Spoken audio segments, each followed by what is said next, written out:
Yo, welcome Flyffers. So long time no video. That's due to me wanting to wait until all the 8 new skills for every class are being released.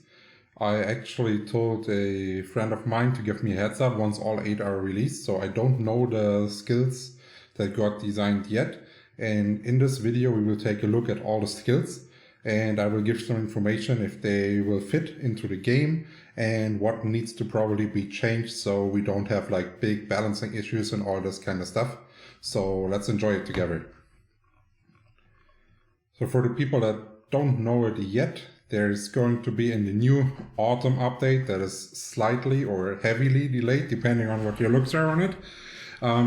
Every class will get 1 new additional skill.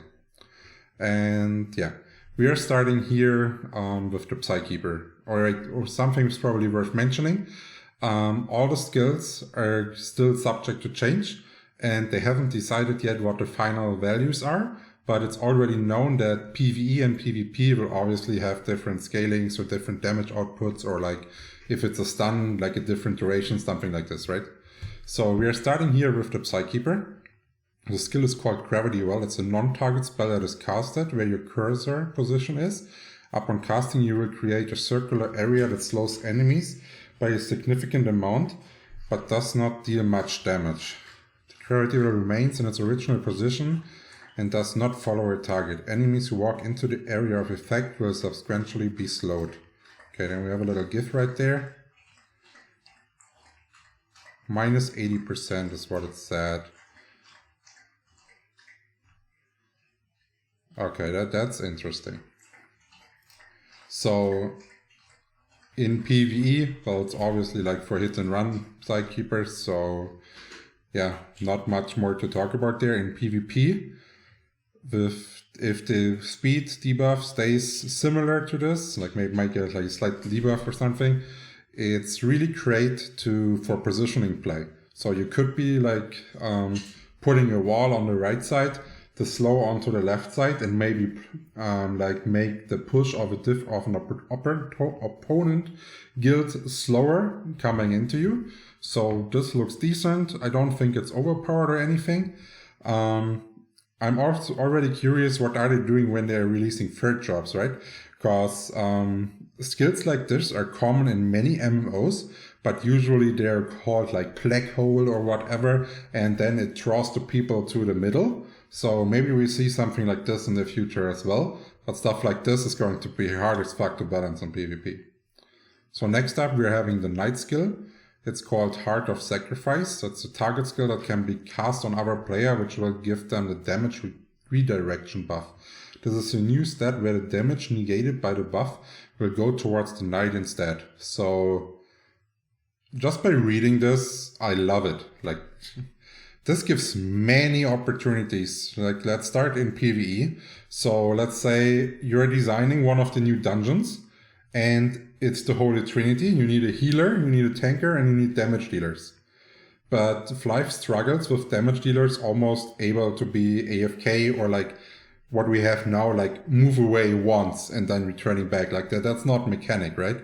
So you could make like a debuff onto like damage dealers that attack like an end boss.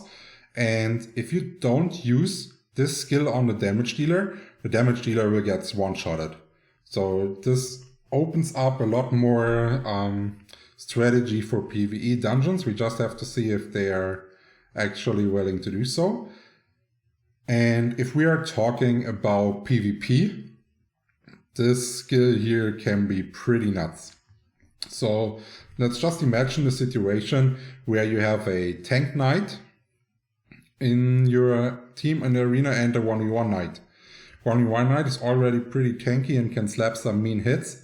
And then both of them now run into the enemy team, but you have the damage redirection on the 1v1 knight. So like the tank can now provide his utility to the 1v1 knight as an example.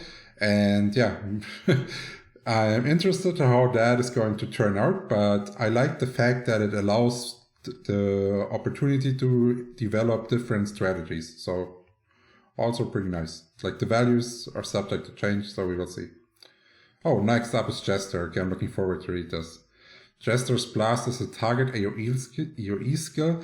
Upon using the skill on a target, the Jester plants a time bomb on the target which explodes after a short duration, dealing damage to nearby enemies. If a target dies while having a bomb attached to them, it will immediately explode. The time remaining until an explosion is indicated in a visual countdown above the target. Okay, so let's first talk about PvE. Fucking hate it. Like, I don't think Jesters should have access to an AoE skill, and yeah, I don't like this idea at all for PvE. Like, sounds fucking horrible, but I guess some people enjoy like playing AoE, but I don't know. Like, if you like playing AoE, you just don't play Jester. That's how I see it. It never had an AoE skill and it doesn't need one. Yeah, so, and if it's not even scaling like amazing, then like you have an AoE skill, but you can't really use it like to level. So I don't know.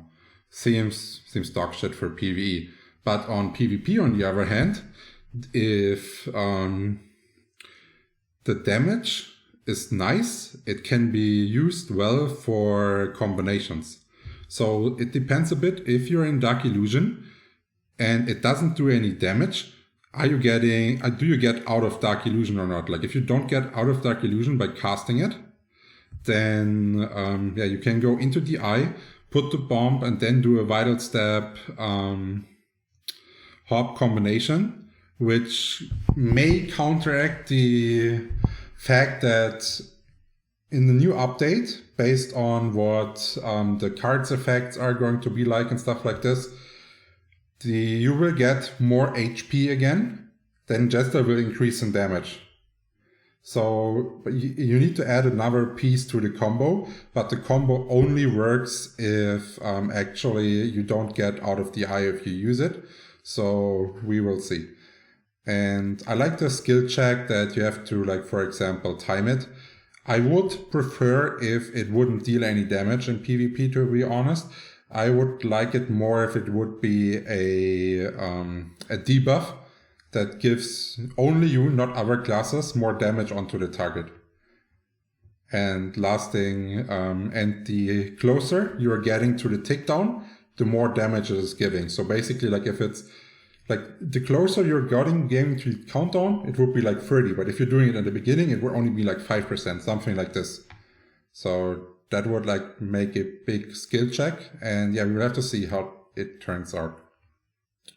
So next up, we are having the Ringmaster with Barrier of Life. It's a target buff with a very short duration and a long cooldown. A player with Barrier of Life has a 100% chance to block 90% incoming damage. The next incoming attack, including skills. Okay. Once a player with Barrier of Life takes any amount of damage, even 1 damage, the barrier is removed. Okay, so if we're talking about PvE, this is, I think it's amazing because it's a skill checkup and a communication thing between your tank and your Ringmaster when you're looking at boss fights in specific. And if we're looking at PvP, even though on paper the skill looks fairly decent, I think it's going to be hard to get a real value out of it, because like, what are skills blocking? Like, you may want to block like a hop, an ASAW, something like this, right? And every class can deal damage and they're seeing when it's coming, right? So like, you would have to perfectly time it to get like the full value out of it, and not like only delaying something. So I think on paper this looks good for PvP, but like actual pulling it off with like different pings between players, it's not gonna happen that much. So yeah, nice PvE feature, probably crappy for PvP. Even though it could be amazing if you could always pull it off. So next up, we're having the Ranger. Boom Burst is a target AoE skill. It is a long range shot that sends a shockwave in an area around the target, knocking enemies down. Fly back.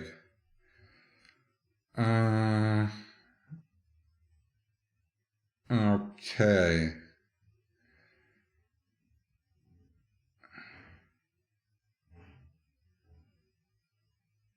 So for PvE, obvious, right? You have CC for AoE and stuff like this.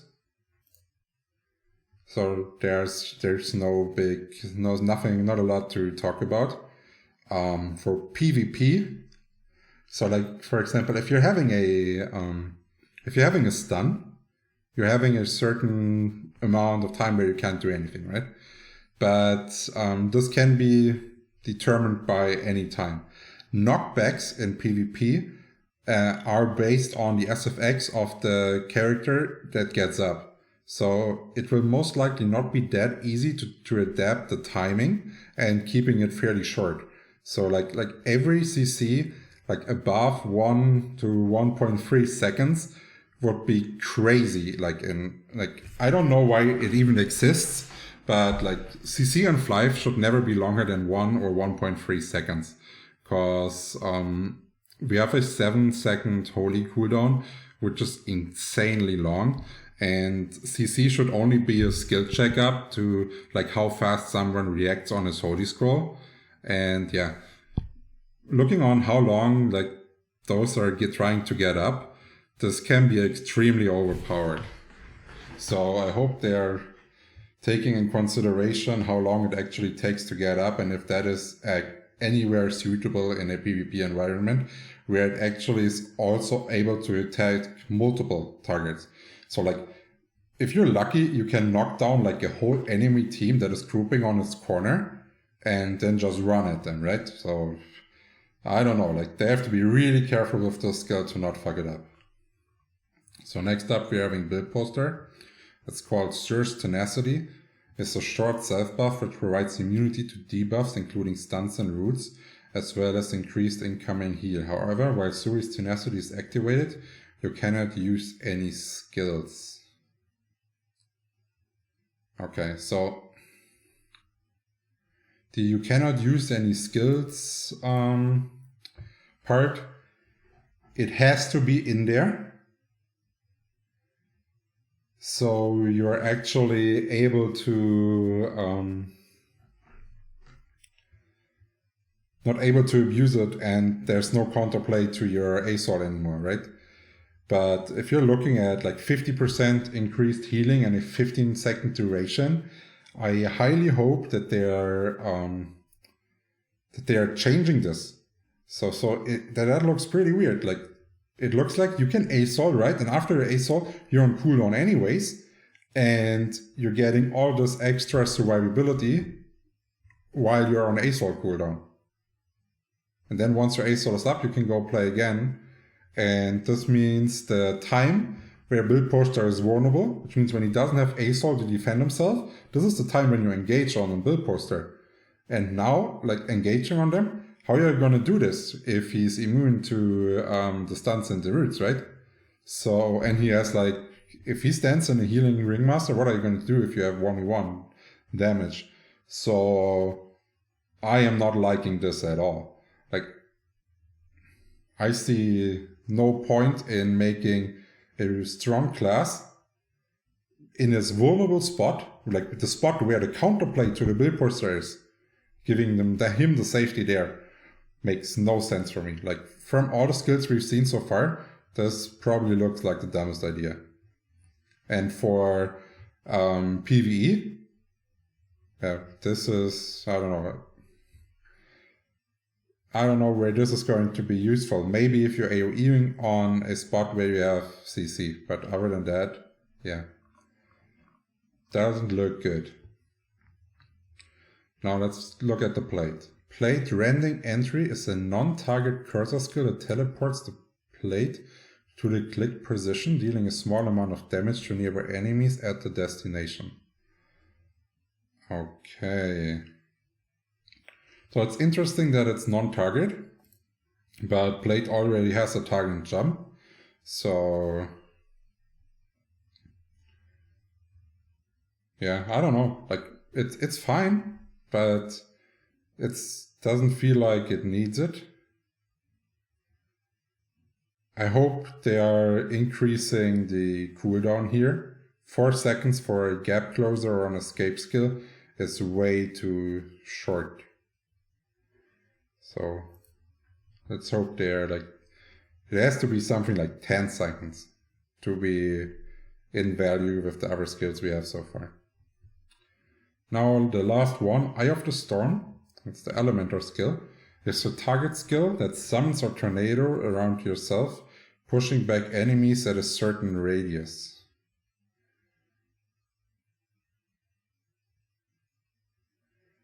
Okay, so the initial cast pushes away, and afterwards you're getting a wall similar to the Sidekeeper wall.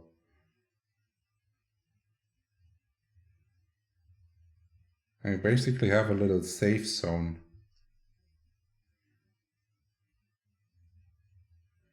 So for PvE, this is decent if you're about to die, right? You can buy some more time for your food to come off cooldown, for your Ringmaster to heal you. You can maybe do pretty fancy shit with this in the new dungeons. All the knockbacks and stuff are most likely abusable in the early stages until they fix stuff. So yeah, we will see how this turns out in PvE. But overall, nothing that does harm, nothing too adventurous or great. For PvP, on the other hand, if people can't get to you for a certain point, I think that... So when you do this, you're countering all the melee classes, right? And you can free fire on them. So depending on what the enemy setup is, I think you can go more into a damage route than you currently are able to do. Because you now have another defensive setup. Yeah, looks decent. So overall, the skill ideas are good. Like only two things to mention that may be weird is if bomb cast gets you out of the eye for Jester, this would be kind of weird, but I would prefer if it would be just like a debuff, since I already said it, because I think it would be too overpowered if you have skills that you can cast out of the eye for combos without getting visible. But if you don't get visible, then like pulling off a triple combo out of the eye, you're so vulnerable, you're going to die every time. So that's not working. So I prefer the debuff. And the build poster thing, yeah, it looks dog shit. Like it removes the counterplay opportunity for build posters, and I wish they would have been more creative and maybe given build posters something where they can provide more use for the team while their ASOL is on cooldown. That would be great, and not giving something to promote a more selfish playstyle. Yeah, that's it, guys. If you liked what you saw, don't forget to subscribe, like, and share the video, and we will see you as soon as we have new information about the upcoming update. Cheers, guys.